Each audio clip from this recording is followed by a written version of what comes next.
Siang, pencarian korban banjir bandang ini kan difokuskan di daerah mana saja dan kemudian total berapa orang yang sudah ditemukan hingga hari ini? Selamat siang Francisco dan juga saudara.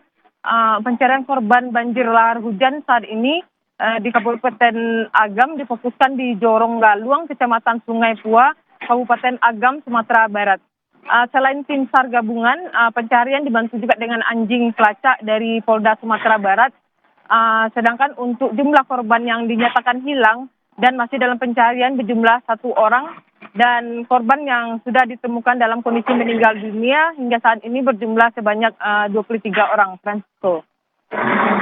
Lantas Citra, bagaimana kemudian dengan lokasi pengungsian? Total sudah berapa warga yang mengungsi di tempat Anda dan berapa jumlahnya, dan juga bantuan apa saja sudah optimalkah disalurkan di sana? Ya, Francisco, untuk Kecamatan Canduang sendiri, jumlah warga yang saat ini mengungsi ada sebanyak 144 orang yang tersebar di 3 lokasi, yakni di SD 08 Kubang 2 berjumlah sebanyak 74 orang, SD 05 Gawang berjumlah sebanyak 10 orang, SMP 01 Koto Tuwo sebanyak 60 orang. Selain itu juga banyak warga yang saat ini juga telah mengungsi ke rumah kerabat mereka yang jauh lebih aman.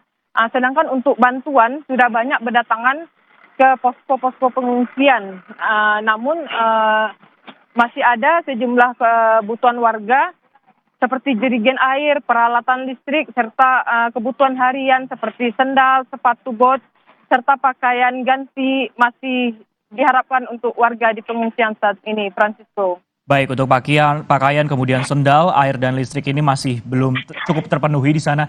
Lantas kalau kita lihat ini dalam visual juga, apa kemudian yang menjadi tantangan bagi regu tim SAR ataupun juga anjing pelacak dalam pencarian ini? Mengingat kalau saya juga sempat melihat bahwa di belakang ini sepertinya nampak akan turun hujan seperti itu.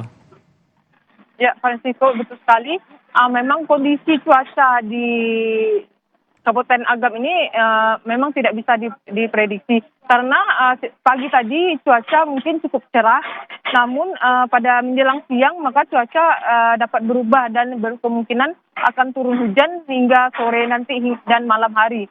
Dan salah satu yang menjadi kendala bagi petugas pencarian di lokasi saat ini memang kondisi cuaca ekstrim ini, sehingga apabila turun hujan maka sejumlah petugas yang melakukan pencarian di sekitar lokasi harus segera menghentikan proses pencarian mengingat kondisi cuaca yang diduga dapat menimbulkan aliran dari banjir lahar hujan yang dapat membahayakan keselamatan bagi para petugas tersebut, Francisco. Baik, Citra, 1 orang masih dicari di lokasi tempat Anda melaporkan dan 23 orang meninggal dunia. Terima kasih atas laporan Anda di Sumatera Barat.